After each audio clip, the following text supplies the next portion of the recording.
ಮತ್ತೊಬ್ಬ ನಮ್ಮ ಆತ್ಮೀಯರು ಈ ಒಂದು ಕಾರ್ಯಕ್ರಮಕ್ಕೆ ಮೂಲ ಕಾರಣಕರ್ತರು ಅಂತ ಹೇಳುವಂಥ ನಗರದ ಖ್ಯಾತ ಗಾಯಕರು ಹಾಗೂ ಸಾಹಿತಿಗಳು ಆದಂಥ ಶ್ರೀಯುತ ಕಾಳಿಹುಂಡಿ ಶಿವಕುಮಾರ್ ಅವರು ಇವಾಗ ಡಾಕ್ಟರ್ CPK ಅವರಿಗೆ ಅವರದ್ದು ಒಂದು ಪ್ರಶ್ನೆಯನ್ನು ಕೇಳ್ತಾರೆ.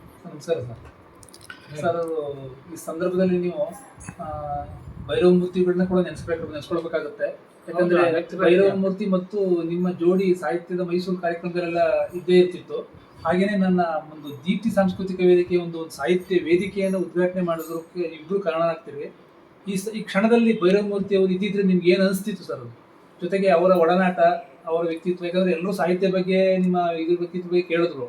ಯಾಕಂದ್ರೆ ಭೈರವ ಮೂರ್ತಿಯು ಕೂಡ ನನಗೆ ಸಂಜೆ ಕಾಲೇಜಿನಲ್ಲಿ ಗುರುಗಳಾಗಿದ್ರು. ಅದರಿಂದಾಗಿ ನಿಮ್ಮ ಅವರ ಒಡನಾಟ ಹೇಗಿತ್ತು ಅದರ ಬಗ್ಗೆ ಒಂದು ಮಾತು. ನಮ್ಮ ಒಡನಾಟ ಬಹಳ ಆತ್ಮೀಯವಾಗಿತ್ತು. ಅವರನ್ನ ನಾನು ಕಳ್ಕೊಂಡದ್ದು ಬಹಳ ದೊಡ್ಡ ನಷ್ಟ ಎಂಬುದಾಗಿ ಹೇಳಬೇಕು. ಅವರು ಬದುಕಿದ್ದಾಗಲೇ ನನಗೆ ಈ ಪಂಪ ಪ್ರಶಸ್ತಿ ಬಂತು. ಮತ್ತು ಅವರು ಇದ್ದರೆ ಹೆಚ್ಚು ಸಂತೋಷ ಪಡ್ತಾ ಇದ್ದರು. ಅಂಥ ಸ್ನೇಹಿತರು ಬಹಳ ವಿರಳ. ನಾನು ಯಾವಾಗಲೂ ಅವರಿಗೆ ಒಂದು ಚೂರು ತಿಂಡಿ ಕೊಡಿಸಿದವನಲ್ಲ. ಹೋಟೆಲಿಗೆ ಕರ್ಕೊಂಡೋಗಿ ಅವರೇ ಯಾವಾಗಲೂ ಬಿಲ್ ಕೊಡ್ತಾ ಇದ್ದರೆ ಹೊರತು ನನ್ನ ಕೈಯಲ್ಲಿ ಕೊಡುತ್ತಾ ಇರಲಿಲ್ಲ. ಅಂಥ ಸ್ನೇಹಿತರು ಭಾಳ ವಿರಳ. ಕರ್ಕೊಂಡು ತುಂಬ ನಷ್ಟಕ್ಕೆ ನಾನು ಒಳಗಾಗಿದ್ದೇನೆ. ಅಷ್ಟೇ ಅಲ್ಲ, ನನ್ನ ಬಗ್ಗೆ ಒಂದು ಅಭಿನಂದನೆ ತರಬೇಕು ಅಂತ ಹೊರಟು ಅನೇಕ ಲೇಖನಗಳನ್ನು ಸಂಗ್ರಹಿಸಿ ಇಟ್ಟಿದ್ದರು. ಅವು ನನ್ನ ಹತ್ರವೇ ಇವೆ. ನನಗೂ ಈಗ ಅಷ್ಟು ಆಸಕ್ತಿ ಇಲ್ಲ. ಅಭಿನಂದನೆ ಗ್ರಂಥ ಬೇಕಾದಷ್ಟು ಬರ್ತಾ ಇವೆ, ಬರಲಿ. ನನಗೇನು ಅದರ ಬಗ್ಗೆ ಆಸೆ ಅಷ್ಟಾಗಿಲ್ಲ. ಮತ್ತು ಆ ಲೇಖನಗಳು ನನ್ನ ಹತ್ರಲ್ಲೇ ಇವೆ. ನಮಗೇನಾದರೂ ಒಂದು ದಿಕ್ಕು ದೇಶೆ ಕಾಣಿಸ್ಬೇಕು, ಆಗ ಅವರ ಆತ್ಮಕ್ಕೂ ಸಂತೋಷವಾಗ್ತದೆ ಅಂತ ನಾನು ಭಾವಿಸ್ತೀನಿ. ಕೊನೆಯದಾಗಿ ಸರ್, ನಾವು ಕಾಲೇಜ್ ಅಂತ ಓದ್ತಿರ್ಬೇಕಾದ್ರೆ ಒಂದು ಲೆಟರ್ ಬರೆದಿದ್ದೆ ನಾನು. ಒಂದು ಮೈಸೂರು ಮಿತ್ರದಲ್ಲಿ ನಿಮ್ಮ ಮನೆ ವಿಳಾಸ ಇತ್ತು. ಆ ಒಂದು ಪೋಸ್ಟ್ ಕಾರ್ಡಲ್ಲಿ ಮತ್ತೆ ನಾನು ಒಂದು ಲೆಟರ್ ಬರೆದಿದ್ದೆ. ಇವತ್ತು ಕೂಡ ಇಟ್ಕೊಂಡಿದ್ದೀನಿ. ನಿಮ್ಮ ಅಭಿರುಚಿಗೆ ಅಭಿನಂದನೆಗಳು, ನಿಮ್ಮ ಸಾಹಿತ್ಯ ಪ್ರತಿಭೆ ಉಜ್ವಲವಾಗಲಿ ಅಂದ್ಬಿಟ್ಟು ಒಂದು ಚಿಕ್ಕದ ಬರೆದಿದ್ದೀರಿ. ಅಂದರೆ ಒಬ್ಬ ಸಾಮಾನ್ಯ ಓದುಗರ ಜೊತೆಗೂ ಕೂಡ ನಿಮ್ಮ ಒಡನಾಟ, ಅದ್ರ ಬಗ್ಗೆನೇ ಹೇಳಿ ಸರ್. ಬಗ್ಗೆ ಹೇಳುವಂಥದ್ದು ಏನೂ ಇಲ್ಲ. ನಿಮ್ಮ ಪತ್ರಕ್ಕೆ ನಾನು ಉತ್ತರ ಬರದೇ ಅಂತ ಕಾಣ್ತಿದೆ ಅಲ್ಲ? ಹೌದು ಸರ್. ಅಂದರೆ ನೀವು ಪ್ರತಿಯೊಬ್ಬರಿಗೂ ಸ್ಪಂದಿಸ್ತೀರಾ. ದೊಡ್ಡವರು ಚಿಕ್ಕವರು ಅನ್ನೋದು ನಿಮ್ಮ ಗಮನದಲ್ಲಿಲ್ಲ.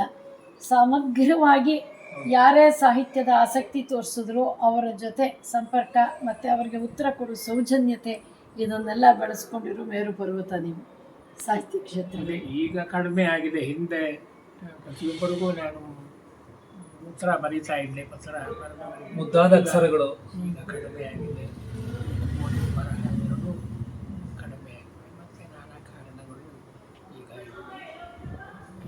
ಒಟ್ಟಿನಲ್ಲಿ ನೀವು ನನ್ನ ಪುಸ್ತಕಕ್ಕೆ ಬರೆದ ಮುನ್ನುಡಿಯನ್ನು ನಾನು ಪುಸ್ತಕ ಪ್ರಿಂಟ್ ಆದರೂ ಸಹ ನಿಮ್ಮ ಹಸ್ತಲಿಪಿಗೋಸ್ಕರ ಅದನ್ನು ಹಾಗೆ ಜೋಪಾನವಾಗಿ ನನ್ನ ಹತ್ರ ನೆನಪಾಗಿ ಉಳಿಸ್ಕೊಂಡು ಇಟ್ಕೊಂಡಿದ್ದೀನಿ.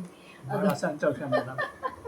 ಯಾಕಂದರೆ ನೀವು ಅಷ್ಟು ಚಿಕ್ಕ ಅಕ್ಷರದಲ್ಲಿ ಸ್ಪಷ್ಟವಾಗಿ ನನಗೆ ಅದು DTP ಕೊಟ್ಟಾಗ, ಅಯ್ಯೋ ಈ ಹ್ಯಾಂಡ್ ರೈಟಿಂಗ್ ಎಷ್ಟು ಚೆನ್ನಾಗಿದೆ, ಇದಕ್ಕೆ ಯಾರ ಸಹಾಯನೂ ಬೇಡ, ನಾನೇ ಟೈಪ್ ಮಾಡ್ತೀನಿ ಅಂತೇಳಿ ಟೈಪ್ ಮಾಡಿದ್ರು. ಅಷ್ಟು ಸ್ಪಷ್ಟತೆ, ಮುತ್ತು ಪೋಣಿಸ್ತಾಗಿರೋ ಅಕ್ಷರಗಳು ನೀಟಾಗಿ ಬರೆದಿದ್ದೀರಾ. ಅಂಥ ಪತ್ರಗಳು ನಮಗೆ ದೊಡ್ಡ ಆಸ್ತಿ ಅಂತ ನಾನು ಭಾವಿಸ್ತೀನಿ. ಈಗ ಕಡಿಮೆ ಆಗಿದೆ.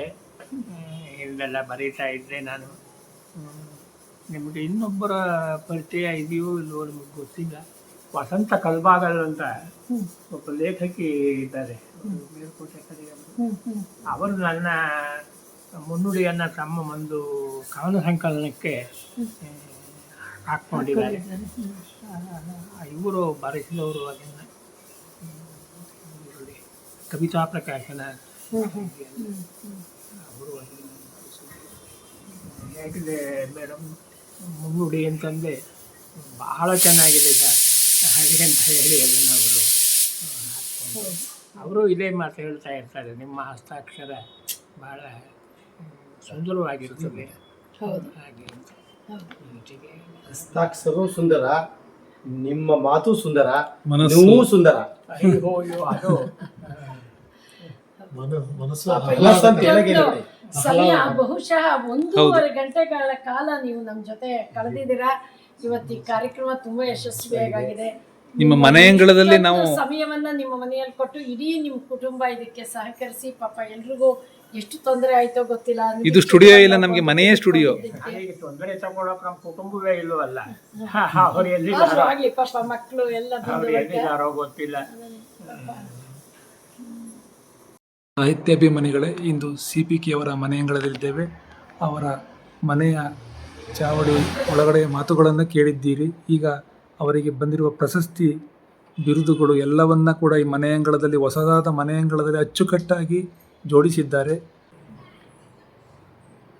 ಚಾವಡಿಯಲ್ಲಿ ಇನ್ನೂ ಮಾತುಕತೆ ಮುಗುದಿಲ್ಲ, ಆದರೂ ಕೂಡ ಅವರ ಪ್ರಶಸ್ತಿಗಳ ಪಟ್ಟಿ ಉದ್ದಾಗೆ ಇದೆ. ಅದಕ್ಕೆ ಮುನ್ನುಡಿಯನ್ನ ಬರೀಬೇಕು ಅಂತ ಕುವೆಂಪು ಅವರನ್ನ ಆಗ ಕುವೆಂಪು ನನ್ನ ಬದಲು CPK ಬರೀಲಿ, ನನ್ನ SL ಭೈರಪ್ಪ ಅವರ ಜೊತೆಯಲ್ಲಿ ಇದ್ದಾರೆ. ನಾನು ಆ ದಿವಸ ಹೋದೆ. ಜೊತೆಗೆ ಭೈರವ ಮೂರ್ತಿ ಅವರನ್ನ ಕಾಣಬಹುದಾಗಿದೆ.